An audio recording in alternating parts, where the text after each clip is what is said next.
비밀의 화원이라는 동화가 있죠. 프란시스 버넷이 쓴 동화인데 영국 출생인데 미국에 가서 작가 활동을 했습니다. 제가 어릴 때 이 동화를 읽고 막 울었던 기억도 나고 좋은 되게 해피엔딩 동화인데 저도 감수성이 굉장히 소녀와 같던 시절이 있었습니다. 믿거나 말거나. 아주 먼 옛날에 이 비밀의 화원이라고 하는데 원래는 제가 읽을 때는 비밀의 정원이었어요. 제목이. 근데 그 내용을 보면서 아마 요즘 바꾼 것 같은데 인도에 살던 부모가 완전히 전염병으로 죽게 됐죠. 천의 고아가 되니까 어떡합니까? 예, 영국에 있던 고모부 집으로 오게 되죠. 근데 마침 고모부가 요크셔에 살아요. 요크셔에 아직 안 가보신 분들은 꼭 한번 가보세요. 자연이 멋있습니다. 근데 어쨌든 요크셔에서 살면서 그 큰 집에서 버려진 정원을 발견하게 돼요. 그래서 이 소녀가 그 버려진 정원을 가꾸기 시작합니다. 그래서 온갖 덩쿨을 걷어내고 그래서 그 정원이 나중에 꽃을 심고 해서 정말 기가 막힌 정원으로 바뀌죠. 근데 놀라운 일들은 그것을 하는 가운데 그 소녀도 그리고 소녀와 함께한 주변 사람들 다 건강해지는 거예요. 그래서 심지어는 남자 중에 한 명은 곱사인 줄 알았는데 그게 없다는 것도 발견하면서 해피엔딩으로 끝나죠. 제가 왜 이런 동화 얘기를 하냐면 제 소중한 감성을 감축하는 게 아니라 나누기를 원하냐면 칭의, justification by faith라고 하는 것이 지금 이 비밀의 정원에서 비밀의 화원에서 말하고 있는 메시지하고 비슷한 부분들이 있습니다. 혹시 어떤 게 그런지 벌써 눈치채신 분들 있죠? 오늘 본문을 보면서 사실은 그것이 무엇인지 함께 나눴으면 좋겠습니다. 우리가 흔히 알고 있는 그 칭이라는 것이 하나님께서 왜 우리한테 주셨고 그것을 통해서 우리가 어떤 축복들을 받아 누리는지 그것들 본문을 통해서 우리가 이해하시고 또 그런 축복들을 모두 누릴 수 있기를 주님의 이름으로 축복합니다.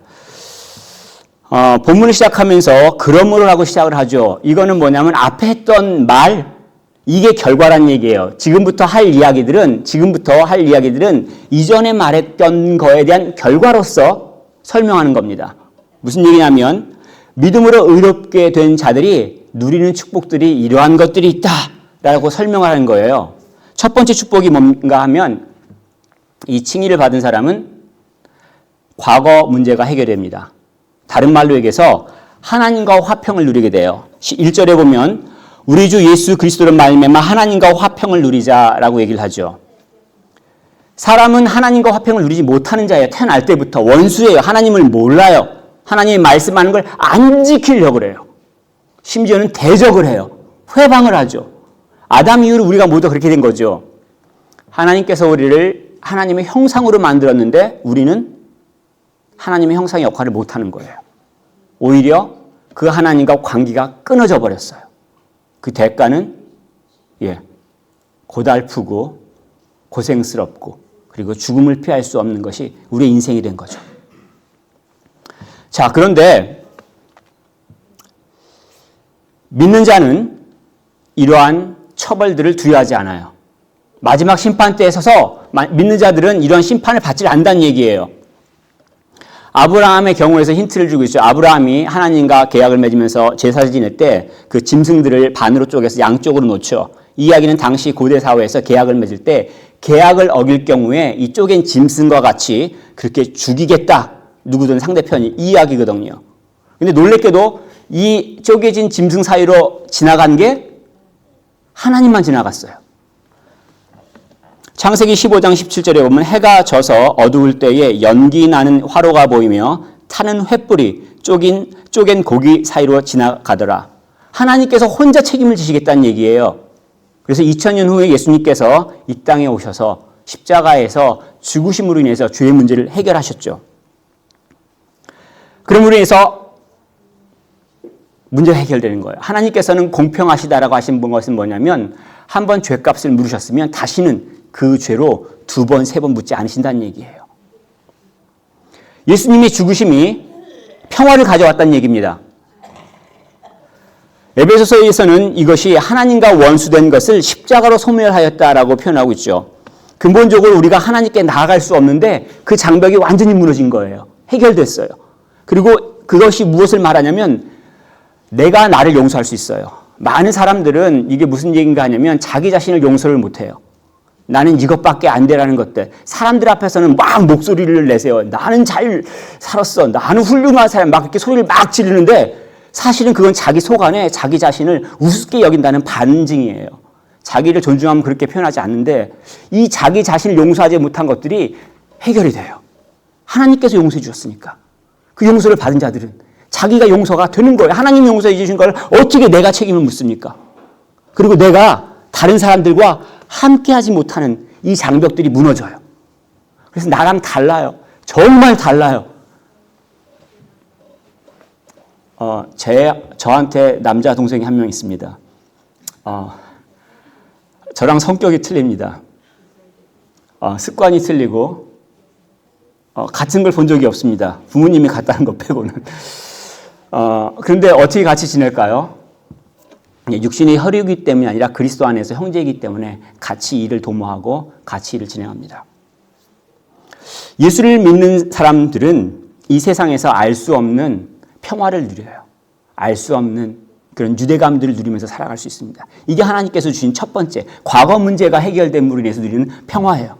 두 번째 축복이 뭐냐면 장래의 영광에 대해서 확신하면서 살아가는 거예요. 2절에 보면 하나님의 영광을 바라고 즐거워하느니라 라고 얘기를 합니다.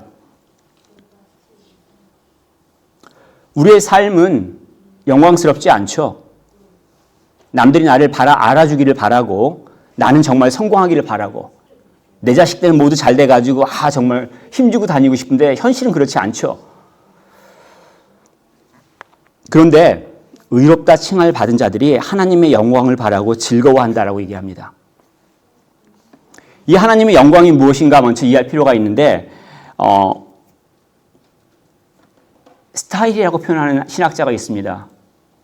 맥팔렌이라고 하는 신학자인데 하나님의 영광은 바로 하나님의 스타일이다. 강남 스타일 하면은 그렇게 춤추는 걸 말하잖아요. 강남에서 그렇게 추는지 모르겠지만 저는 몰라요. 저는 TV로만 봐서 압니다. 근데 하나님의 영광은 뭐냐면 하나님의 스타일이란 얘기예요. 하나님의 스타일로 살아가는 거예요. 우리가 그것이 뭔지 모르죠. 그래서 우리가 첫 번째 하나님의 영광이 언제 드러났냐면 이스라엘 사람들이 광야에서 성막을 만들었을 때 어떤 일이 벌어졌냐면 그 가운데 구름이 자욱하게 끼고 하나님의 영광이 그 가운데 나타났다는 얘기예요. 제가 나타난다고 해서 구름이 막 끼던가 갑자기 빛이 나던가 이러진 않잖아요. 하나님께서 계실 때 그런 모습들이 나타난다는 얘기죠. 또는 하나님께서 사람을 만드신 방법이 우리랑 스타일이 틀려요. 우리 스타일은 막 머리로 생각하고 손으로 만들고 막 어떻게 해야지 만들어지는데 하나님은 말씀으로 빛이 있으라. 그럼 빛이 있는 거예요.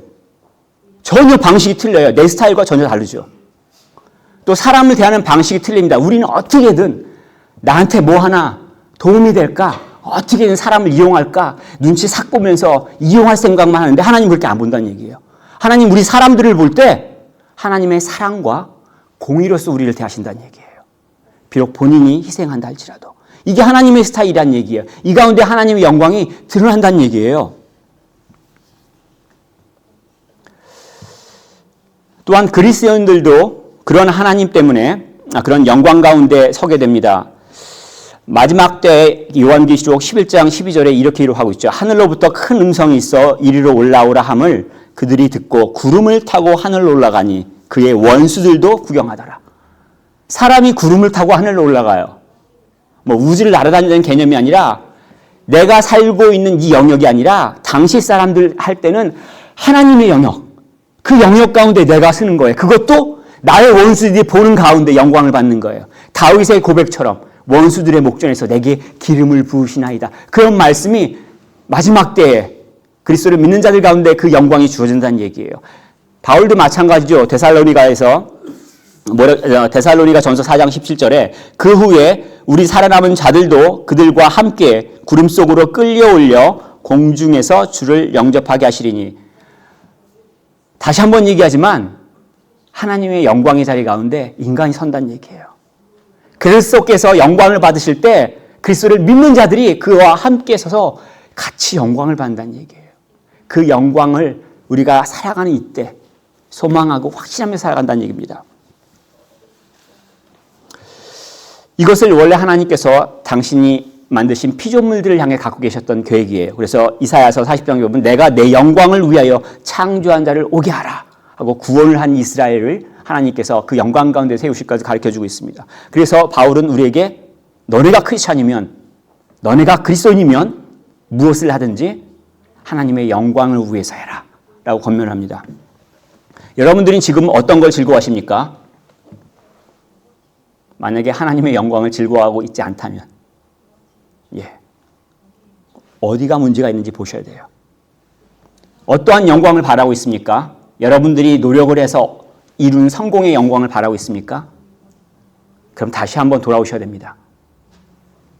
세 번째 이 이신칭의 축복을 뭐라고 얘기하냐면 지금 누린다고 가르쳐줍니다. 3절에 환난 중에도 즐거워한다라고 얘기를 합니다. 이 환난을 tribulations라고 얘기하죠. 굉장히 많은 어려움, 고난들을 말합니다. 그 가운데 그리스도인들은 기쁨을 누린다는 얘기예요. 아니, 어려움과 고난 가운데 어떻게 기쁨을 누려요? 많은 사람들이 오해하는 경우가 뭐냐면 내가 교회에 오면은, 내가 예수 믿으면 난 가만히 안방에서 잠자고 있을 때 복이 뚝뚝뚝 떨어질 거야. 그렇게 떨어지지 않는 복은 내 복이 아니야. 그런 생각하시는 분들 굉장히 많아요.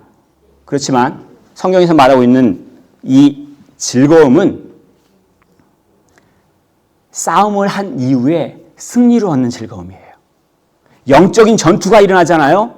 사단이 막 공격해요. 고소하고 내가 싸우고 있는 가운데 말씀을 의지해서 그 어려운 과정을 다 겪고 나서 내가 승리해서 이겼다 하는 기쁨이란 얘기예요. 전쟁에서 승리한 기쁨을 말해요. 그렇기 때문에 환난을 통해서 주시는 유익이 있음을 믿습니다. 어려움이 올 때 막 무서워 도망가 이게 아니라 이걸 통해서 하나님께서 주시는 유익이 있다는 것을 믿습니다. 인내는 연단은 소망을 이렇게 이야기하죠. 물론 오래 참게 하는 것들, 또 무엇보다도 이 연단이라는 것은 NASB 성경 같은 경우에서는 proven character로 번역하고 있어요. 무슨 얘기냐면 이 어려움을 통해서 우리의 영혼이, 우리의 성품이 단단해진다는 얘기예요. 우리의 영혼이 자라난다는 얘기예요. 그래서 잠언 17장 3절에 도가니는 은을, 풀무는 금을 연단하거니와 여호와는 마음을 연단하시느니라.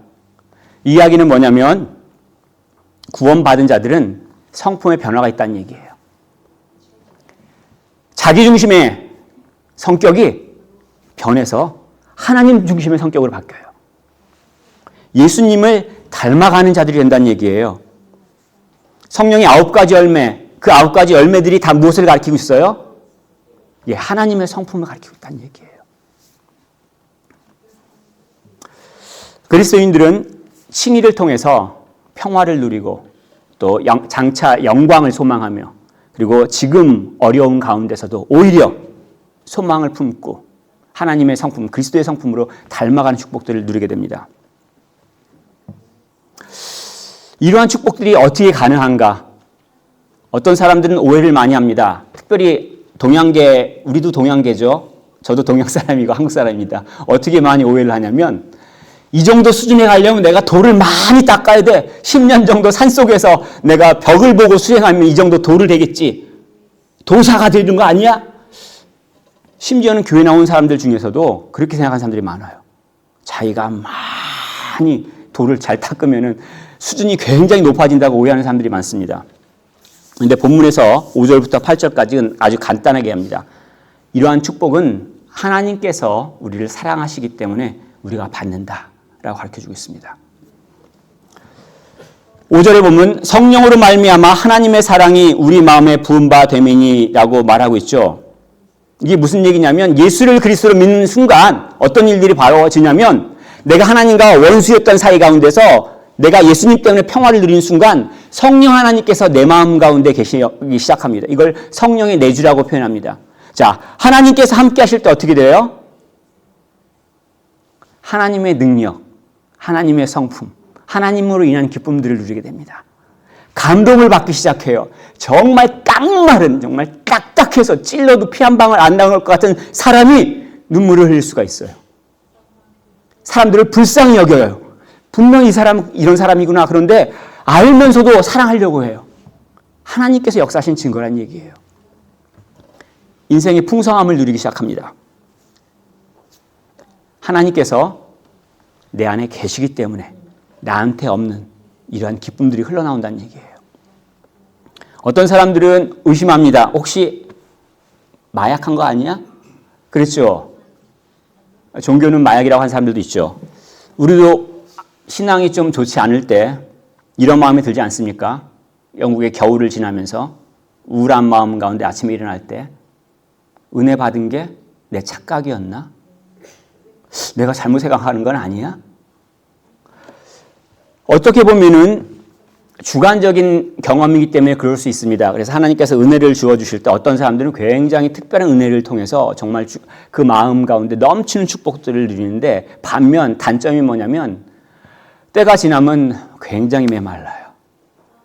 그런데 이 성경에서 가르쳐주고 있는 것들은 뭐냐면 하나님의 사랑은 객관적인 사실에 근거한다고 가르쳐주고 있습니다. 6절에 우리가 아직 연약할 때의 기약대로 그리스도께서 경건하지 않은 자를 위하여 죽으셨도다. 무슨 얘기를 하고 있습니까? 우리가 사랑을 받은 것, 사랑, 그것이 바로 예수님께서 십자가에 죽으신 것, 바로 역사적인 사건. 내가 아무리 마음이 왔다 갔다 해도 내 감정이 변한다 해도 변하지 않는 것, 예수님이 십자가에 죽으셨다. 변하지 않는 사실이에요. 내 마음을 붙잡으시고 이 사실 가운데 의지할 때 하나님의 사랑을 경험할 수 있습니다. 내 형편 가운데 의지하지 마시고 자기 감정에 의지하지 마시고 주변 사람들에 의지하지 마시고 바로 십자가에 죽으신 예수를 의지하시라 이 말씀입니다. 예수님께서 십자가에 죽으셨다라는 것은 하나님께서 사랑하신다는 증거예요. 확증이라고 표현하죠. 우리 가운데 특별히 결혼한 사람들, 자녀를 낳은 사람들은 알겠지만 자녀가 되게 귀해요. 제가 넘어지면 안 아파요. 아프긴 한데 그냥 아무도 관심을 안 가지니까 일어납니다. 피가 막 흘려도 죄송합니다. 아내가 보고 괜찮아? 그리고 끝납니다. 그런데 우리 아이들이 넘어지면 막 둘이 막 달려가요. 막 어찌할 바를 모르는 거예요. 막 정신줄 막 놓을 정도로. 저희 아이가 3명입니다. 한 명만 갖고 계신 분들은 어떻겠습니까? 더 그러겠죠? 그런데 하나님은 어떻게세요? 자기의 독생자 예수 그리스도를 십자가에 못 박혀 주셨다는 얘기예요. 예수님도 이 땅에 오셔서 자기가 이 땅에 오신 이유가 많은 사람들의 대속물로 죽기를 위한다라는 것들을 가르쳐 주셨죠. 그런 하나님의 사랑은 우리를 살리려 함이라는 것을 가르치고 있습니다. 요한일서 4장 9절에 하나님이 자기의 독생자를 세상에 보내심은 그로 말미암아 우리를 살리려 하심이라. 우리는 관심도 없어요. 사랑하지도 않아요. 그런데 먼저 사랑하셨다고 가르쳐주고 있습니다. 우리가 사랑하면 그가 먼저 우리를 사랑하셨습니다. 요한일서 4장 19절 말씀이죠. 심지어는 우리가 죄인이었을 때 사랑하셨습니다. 만약에 그런 하나님의 사랑을 우리가 거부한다면 우리는 사랑받지 못한 인생이죠. 생명을 만드신 하나님, 능력의 하나님, 그 지혜의 하나님이 없는 인생을 살아간다는 얘기예요. 그럼 어떤 것들을 경험하죠? 생명이 없어요. 지혜가 없어요. 어리석은 일들을 계속 반복해요. 능력이 없어요. 늘 실패하죠. 그 외로움, 그 고달픔, 그 고통에서 벗어날 길이 없는 거예요. 지옥은 하나님이 계시지 않나요? 지옥도 하나님 계시죠. 단지 차이가, 천국과 차이가 뭐냐면 하나님께서 주시는 사랑을 거부했기 때문에 지옥에서는 하나님의 사랑이 없는 오직 하나님의 공의로만 통치되는 곳이라는 얘기예요. 내가 잘해야만 칭찬받는 곳이라는 얘기예요. 내가 성공해야만 인정받는 곳이라는 얘기예요. 그런 곳이 어떻겠어요? 지금 이 땅에서 하나님의 사랑을 거부하면서 시작되는 삶이 그거예요. 내가 실수하면 안 되거든요. 내가 잘못하면 안 되거든요. 그걸 남들한테 보이지 않기 위해서 얼마나 바둥바둥대며 살아가고 있어요. 그 불쌍한 삶을 이 땅 가운데 시작한다는 얘기예요. 하나님의 사랑을 거부한다면. 반면에 하나님의 사랑을 받아들인다면 우리의 생각과 우리의 삶 가운데 전혀 다른 일이 벌어지기 시작합니다. 잠언 17장 1절에 이런 말씀이 있습니다. 마른 떡 한 조각만 있고도 화목하는 것이 제육이 집에 가득하고도 다투는 것보다 나으니라. 쉽게 얘기하면 가난한데 행복하대요. 부잣집보다 훨씬 낫대요. 왜 가능하죠? 아니, 부잣집에서 사는 게 더 낫지 않아요? 어떻게 가난한 게 행복할 수 있어요? 예, 우리의 생각이 바뀐 거죠. 사고방식이 바뀐 거예요. 하나님께서 함께 하심으로 인해서. 성자 예수님께서 죽으심을 통해서 하나님의 사랑을 확증하셨고 성령 하나님의 역사로 우리가 확신할 수 있습니다. 우리들 가운데 사랑을 받지 못하고 자란 사람들이 있을 수 있습니다. 지금도 사랑이 필요한 사람들이 있습니다. 그런 사람들을 누구를 바라보고 있습니까? 혹시 남자친구라고 생각할 수도 있고요. 혹시 아내라고 생각할 수 있습니다. 저는 결혼에 만족합니다. 그리고 제 아내에게 감사함을 늘 표합니다. 그렇다고 해서 그 외로움 충족되지는 않습니다. 여기는 하나님께서 채워주셔야만 만족이 있는 부분이에요. 아들을 내어주신 하나님, 자신의 생명을 희생하신 그 예수님을 바라볼 때만 가능합니다. 다른 것을 바라보지 마십시오. 자, 이러한 하나님의 사랑 때문에 우리가 이러한 칭의를 통해서 이런 축복들을 누린다면 우린 다 끝난 건가요, 이제? 의롭다 하심을 받으면 끝 아니에요? 그런데 본문은 그렇게 말하고 있지 않습니다. 9절에 보면 의롭다 하심을 받았으니 더욱 그로 말미암아 진노하심에서 구원을 받을 것이니. 좀 말이 어렵죠? 칭의 받으면은 의롭다 하심을 받으면 구원 받은 거 아니야? 그런데 여기서 더욱 그로 말미암아 진노하심에서 구원을 받을 것이니 무슨 또 구원이 있어? 라는 생각을 좀 하죠. 심지어는 이 부분을 아예 안 읽으신 분도 있고 안 들어보신 분도 있습니다. 안 들어보셨다면 전하는 자한테 잘못이 있습니다. 하지만 읽고도 이 문제를 해결하지 않는다면 그 사람에게 책임이 있습니다. 무슨 얘기냐면 이 말이 최소한 완성되는 부분이 있다는 얘기예요. 구원에 있어서 완성되는 부분이 있다는 얘기예요. 이거는 우리가 사람이기 때문에 그래요. 우리가 시간과 공간에 묶여있는 존재잖아요. 하나님의 마지막 심판대가 펼쳐질 때까지 시간이 있다는 얘기예요. 이 시간 안에 여러 가지 일들이 일어난다는 얘기예요. 그래서 우리가 역사적으로 또 우리 주변에서 보면은 믿는 줄 알았더니 안 믿네? 안 믿을 것 같았더니 믿네? 이런 문제들이 발생하기 시작하죠. 진짜 구원받은 사람, 가짜로 구원받은 사람.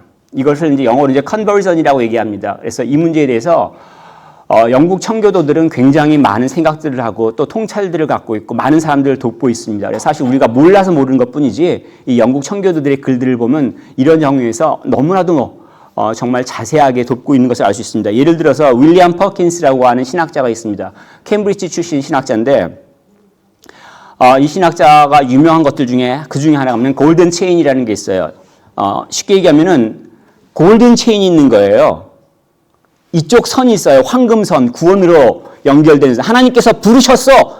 칭의를 하셔가지고 내가 구원 받는 것까지 이 황금 라인이 있는 거예요. 반면에 하나님께서 부르셨다고 생각했는데 은혜를 받았다고 생각했는데 뭘 경험했다고 생각했는데 구원받지 못하고 지옥으로 가는 라인이 있다는 얘기예요. 이 골든 라인은 이제 골든 체인이라고 얘기를 합니다. 그래서 굉장히 많은 개념들이 있는데 이 칭의 다음에 여러 가지 개념들을 얘기합니다. 예를 들어서 성화라는 개념, 또 영화라는 개념, 그리고 영생이라는 개념, 이거 말고도 많습니다. 성화에도 또 두 가지 단계를 또 나눕니다.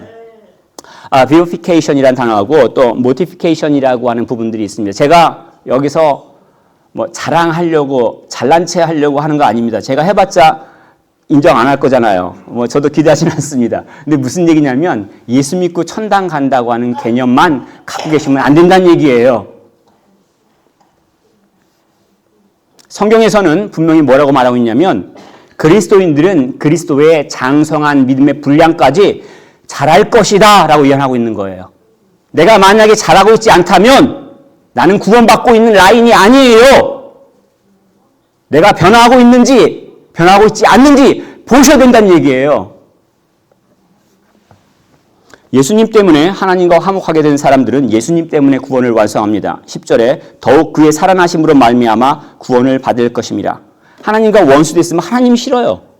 듣기 싫어요. 대적하고 싶어요. 근데 예수님 때문에 화평케 된 자들은 어떻게 됩니까? 하나님과 동행하기를 원하죠. 이것이 내 마음, 내 능력이 아니라 예수께서 살아계시기 때문에, 예수님의 생명 때문에 이 일들이 가능케 된다는 얘기예요. 또한 즐거워합니다. 11절에 주 예수 그리스도를 말미암아 하나님 안에서 또한 즐거워하느니라. 참된 구원을 누리는 자들은 하나님 때문에 즐거워해요. 하나님 안에서 즐거워해요. 누가복음 15장에 탕자의 비유가 나오잖아요. 그 탕자 프로디갈 선은 무엇 때문에 즐거워합니까? 아싸, 돈 받았어. 돈 때문에 좋아하죠. 아싸, 놀 수 있어? 자기가 노는 거 좋아하는 거 아니에요? 부모를 떠나죠. 간섭하기 싫으니까. 부모님 옆에 있으면 간섭하는 거 싫잖아요. 우리 자녀들 떠나는 이유가 다 거기 있잖아요. 이 탕자의 즐거움은 어디 있습니까? 오직 자기 마음, 오직 자기 자신, 오직 나 혼자, 자기밖에 모르는 거예요. 이게 탕자란 얘기예요. 근데 예수님은 뭐라고 말씀하시냐면 요한복음 15장에 보면 내 안에 거하라, 나도 너희 안에 거하리라. 혼자가 아니죠. 함께하는 기쁨을 누리길 원하시는 거죠. 함께하고 싶다는 얘기예요. 하나님께서 함께하기를 원하신다는 얘기예요. 그 함께함으로 인해서 누리는 기쁨과 풍성함을 주시길 원하신다는 얘기예요. 믿음으로 의롭다 하는 말을 들은 자들은 많은 축복을 누리게 됩니다. 화평을 누리게 되고 영광에 대한 확신을 갖고 살아갑니다. 환난 가운데도 소망을 품고 살아가게 됩니다. 이것이 예수께서 십자가에 죽으셨다는 역사적인 사건, 그리고 성령 하나님께서 오늘도 역사하신다는 그 은혜로 인하여서 누릴 수 있는 것들입니다. 그렇기 때문에 그리스도인들은 구원의 완성에 참여합니다. 그리스도 때문에 그리스도로 인하여 즐거워합니다. 마치 칭이라는 게 뭐냐면 하나님께서 우리에게 비밀의 화원을 주신 거예요. 죄로 인해서 완전히 망가졌어요. 덩쿨이 있고 가시나무가 있고 이것들을 어떻게 해요? 주님과 더불어서 하나씩 제거하고 꽃을 심고, 그래서 나도 회복되지만 내 주변에 있는 영혼들이 같이 회복되는 것들을 원하신다는 얘기예요. 그 해피엔딩을 선물로 주시길 원한다는 얘기입니다. 어떻게 이런 축복을 누릴 수 있겠습니까? 믿음으로 의롭게 된다고 하는 이 말씀을 묵상하셔야 돼요. 이게 무슨 뜻인지, 어떻게 가능했는지, 내가 좋을 때만이 아니라 내가 나쁠 때도 묵상하셔야 돼요. 내가 실패로 인해서 괴로워할 때, 과거의 그 실패로는 수치 때문에 어찌할 바 모를 때, 다른 사람들이 아픔을 줘서 고통받을 때, 십자가에서 예수께서 죽으셨다는 것이 무엇을 의미하는지 이때 묵상하셔야 된다는 얘기예요. 그리고 자신의 영혼을 격려해야 됩니다. 낭망하지 말아라. 두려워하지 말아라. 그래서 뭐 어쩌라고요? 예수님이 십자가에 죽으셨는데요. 죄값을 지불하셨는데 더 이상 어떤 일이 일어나겠어요?